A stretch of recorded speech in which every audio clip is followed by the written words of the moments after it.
Bonjour à tous. Vous vous êtes tous demandé, un jour ou l'autre, si les clubs de golf qui étaient à votre disposition ne seraient pas par hasard un petit peu bridés. Eh bien écoutez, c'est ce qu'on va découvrir dans ce tuto spécial technique qui est consacré aujourd'hui au coefficient de restitution, également appelé COR. Alors tout d'abord, il nous faut comprendre ce qu'est le coefficient de restitution. C'est un coefficient, c'est une donnée qui est connue et appliquée en physique, et principalement en physique des collisions, et qui va nous décrire la transmission de l'énergie entre deux objets qui se percutent. Appliqué au golf, c'est devenu une valeur très importante qui va conditionner vos performances. Ce coefficient, en quoi consiste-t-il? Alors précisément, le principe du corps de ce coefficient, c'est de savoir, lorsque j'applique une énergie de 100 à un objet pour le percuter, pour le lancer contre un autre, c'est de savoir quelle va être l'énergie en retour que va me transmettre l'objet qui est percuté par l'objet auquel j'aurais donné cette énergie. Alors, dans la pratique, qu'est-ce que ça veut dire? Eh bien, ça veut dire qu'en fait, on a un club qui va percuter une balle. Ce qui nous intéresse, c'est de savoir la façon à laquelle l'énergie qui a été donnée à ce club va être retransmise à la balle. Et ce coefficient d'énergie retransmise va donc consister en ce qu'on appelle le coefficient de restitution, le COR.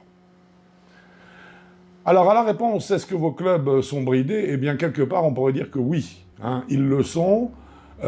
Pourquoi? Parce qu'en fait, ce coefficient voudrait que l'on puisse, en lâchant une balle de 1 mètre, par exemple, on voudrait que cette balle, une fois lâchée, son énergie arrive au sol, et si le sol est un élément parfaitement dur et qui va retransmettre 100% de l'énergie à cette balle, et bien quand elle va rebondir, c'est un exemple pour comprendre, elle va rebondir exactement à la même hauteur que son point de départ.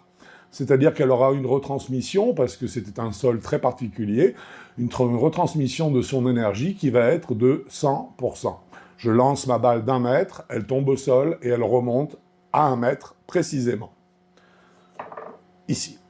Si par contre, lorsque je lance cette balle, toujours que je lâche cette balle, pardon, toujours de 1 mètre, l'énergie, donc les 100% d'énergie que possède cette balle vont arriver au sol, si le sol cette fois-ci est plus mou, que va-t-il se produire? Eh bien, en fait, il va retransmettre une partie simplement de l'énergie. La balle ne remontera pas à 1 mètre de haut, je l'ai lâchée d'1 mètre de haut, mais cette fois-ci, elle ne va rebondir qu'à 50 cm. 50 cm, c'est la moitié d'1 mètre. On peut dire dans ce cas-là que le sol a eu une retransmission d'énergie, donc il y a eu un coefficient de restitution, un COR, de 0,50. Alors pourquoi est-ce qu'au golf, on serait dans un monde, en fait, dans lequel nous serions légèrement bridés? Eh bien, pour cette raison, parce qu'en fait, St Andrews a mis, et bien sûr avec le concours de l'USGA, a mis en place une règle, il y a des années déjà, qui fait que le coefficient maximum de restitution, donc du club, lors de la percussion de la balle, ne peut pas dépasser 0,83%.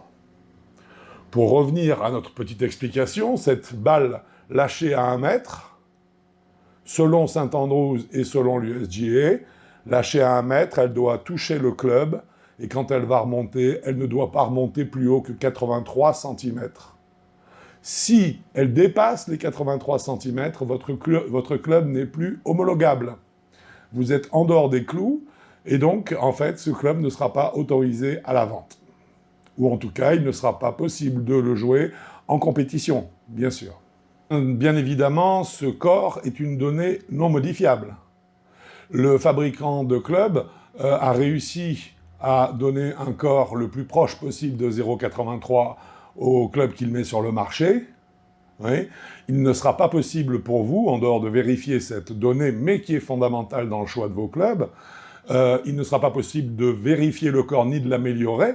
Hein, vous pourrez simplement en profiter, et vous le noterez par contre, on le verra un petit peu plus tard, en termes de distance, puisqu'il est évident que plus la retransmission se rapproche des 0,83, plus, bien, en fonction de ma vitesse, quelle que soit ma vitesse, plus il est évident que ma balle sera performante. Hein. Ceci mis à part, donc, impossible de le modifier, c'est une donnée qui est constante et qui durera dans le temps. Alors nous pouvons voir, bien sûr, la façon à laquelle le corps a été, je dirais, amélioré, des recherches qui ont été faites autour de ce corps pour approcher le plus possible de ces 0,83. Alors, pourquoi est-ce qu'on dit, est-ce que les clubs aujourd'hui sont bridés? Eh bien, on va dire que oui, hein, c'est ce que je vous disais tout à l'heure. Pourquoi? Parce qu'en fait, si je prends un driver moderne, donc un driver d'aujourd'hui, il n'y a aucun doute, ce club est à 0,83, pour une raison que nous verrons tout à l'heure.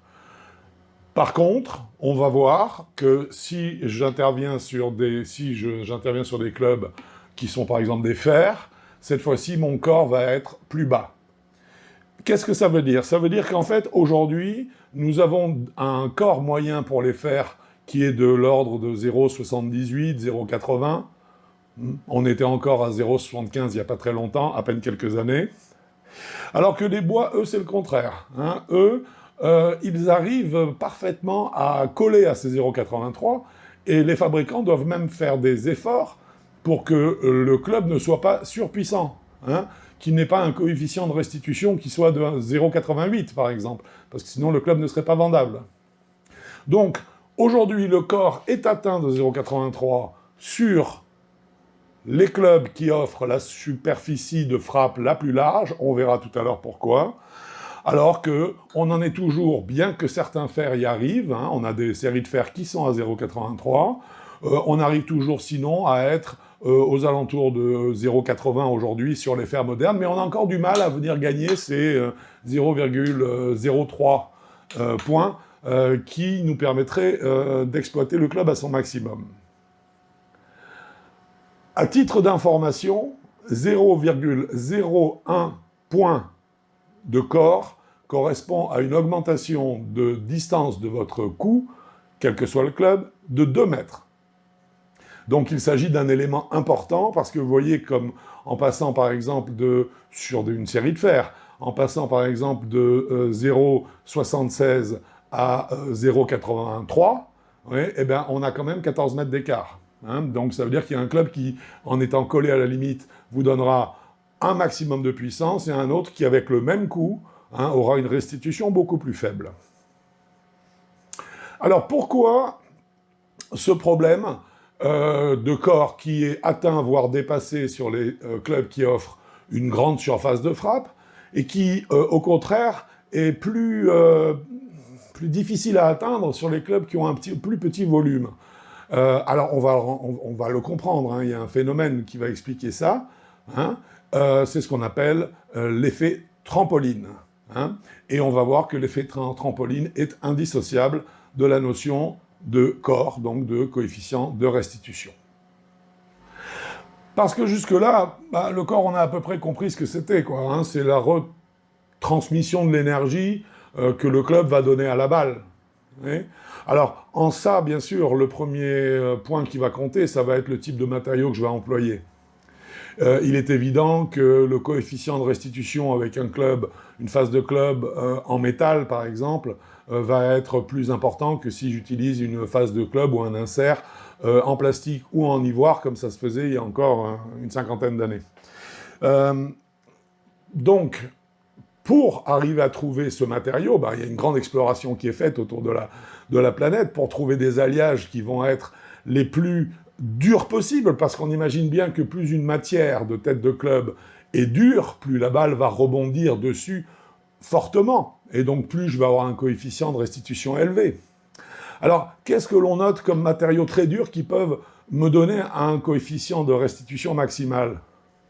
Eh bien, par exemple, les têtes de club chromées. Le chrome est très dur. Sinon, je passe sur l'acier. Donc l'acier, je vais avoir... En soi, déjà, l'acier, c'est dur, hein, bien sûr, c'est résistant. Mais j'ai différents types d'acier. Hein, il y en a un notamment qui s'appelle l'acier Maraging, qui est encore plus dur que l'acier normal. Hein, presque 2 fois plus dur. Donc celui-ci, il va encore me donner certainement plus de corps. Donc en fait, les fabricants sont toujours à la recherche de matériaux, oui, qui vont être les plus durs possibles pour permettre à l'énergie que vous avez donnée à votre club d'être retransmise à la balle. Mais me direz-vous, un fer, ça peut être en acier maraging, un bois également. Donc pourquoi est-ce qu'avec les bois, on serait parvenu si facilement à coller à ce coefficient de restitution alors qu'on n'y serait pas parvenu avec les fers, ou en tout cas qu'on aurait du mal à y parvenir avec les fers? Eh bien, comme je vous le disais tout à l'heure, c'est lié à l'effet trampoline, et c'est là où effectivement, la surface qui rentre en ligne de compte devient très importante. Alors pourquoi? Parce que, en fait, vous comprenez bien que plus le matériau est dur, plus la balle rebondit haut, et donc plus mon coefficient est fort. Mais il y a également un autre phénomène qui va aider à faire partir cette balle, jaillir cette balle plus vite encore du club lorsque je vais la percuter. C'est le fait que si ce matériau qui est très dur, j'arrive en plus à le rendre très fin, très très fin, eh bien il va devenir quelque part relativement souple. La balle, lorsqu'elle va être percutée avec un club qui a une telle masse, va réussir à, une masse procurée par la vitesse, va réussir en fait à déformer la face de club, elle va faire que la face de club va ployer vers l'intérieur avant de, au contraire, rebondir, repartir vers l'extérieur, augmentant encore la vitesse de démarrage de la balle. Donc ça, c'est un effet qu'on a réussi, cet effet trampoline, qu'on a réussi à maîtriser assez tôt. On a réussi à le maîtriser assez vite, et donc il nous a donné des performances nettement supérieures. Saint-Andrews s'est d'ailleurs ensuite rapidement mise à l'œuvre pour contrôler et limiter la quantité d'effets trampoline que le club pouvait retransmettre, de façon à ne pas rendre les choses trop simples. C'est une loi qui sera toujours vraie pour le golf. Par contre, lorsque je prends un fer, il est évident que ici, j'ai beaucoup moins de largeur, donc en fait, j'ai beaucoup moins de surface de face qui permettrait à cette face de club de plier et donc de jouer son effet trampoline et d'augmenter la vitesse de la balle. Deuxième problème, si mon club est plein, donc si je suis avec une lame, ce qu'on appelle une lame ou une semi-lame, si mon club est plein, comment faire un effet trampoline sur un club plein? C'est impossible. Donc, on va atteindre les meilleurs coefficients de restitution, les meilleurs corps, avec quel type de fer? Des cavity back. Pourquoi? Parce qu'ils vont déjà offrir un peu plus de surface de frappe, mais également une profondeur dans le châssis du club, dans le corps du club, qui fait qu'on va pouvoir, c'est le principe de toutes ces phases de club qui sont plaquées, insérées, c'est ce qu'on appelle le système du cup face, c'est de façon à entre autres, le cup face a plusieurs avantages, c'est une façon, je dirais, d'amplifier cet effet trampoline en dissociant l'insert de la face de club du club lui-même. Donc, plus je vais vers des lames, moins mon effet trampoline sera haut. Je risque d'avoir un corps au total qui va être relativement faible. Plus je vais vers le cavity back, au contraire, plus je risque d'avoir un coefficient de restitution important, donc de la puissance. En plus, donc ce n'est pas négligeable, bien sûr. Bien, vous avez donc parfaitement saisi cette notion de coefficient de restitution qui est liée principalement à la dureté des matériaux qu'on emploie, que ce soit, donc on l'a vu, du chrome, de l'acier, du maraging, ou au contraire du titane, qui est un nouveau matériau qui est très performant.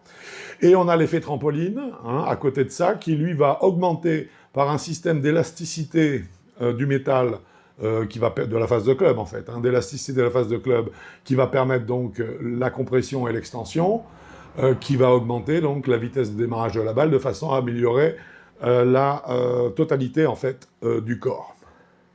Alors, il est évident que vous devez chercher des clubs qui soient le plus proche possible de 0,83, ce sera le cas avec les drives, on l'a vu, ce sera plus rare avec les fers, et surtout vous vous rendrez compte que les fabricants ne communiquent pas beaucoup autour du corps de leur série de fers. Alors pour quelles raisons? Deux raisons en tout cas au moins.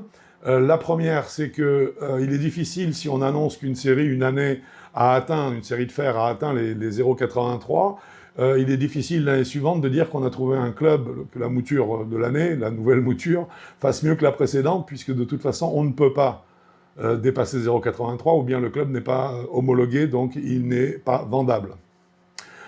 La deuxième raison, pourquoi est-ce qu'il ne communique pas trop autour non plus, bah, c'est parce que l'idéal est une chose, la production en est une autre, et il se trouve que dans la réalité, il y a très peu de séries de fer qui proposent un corps qui soit réparti sur l'ensemble de la phase de club, et qui soit effectivement à 0,83. On a très souvent sur des séries de haut de gamme qui avoisinent en tout cas ces taux-là. On a très souvent des clubs qui sortent à 0,80, 0,79, 0,81, 0,82, c'est déjà, bah c'est bien, il est bien né, entre guillemets, hein, il est bien sorti d'usine.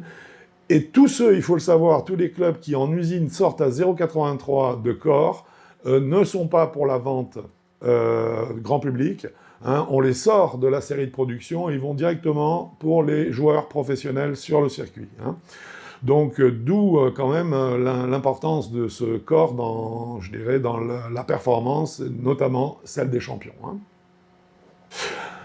Voilà, ce tutoriel sur le coefficient de restitution est dorénavant terminé.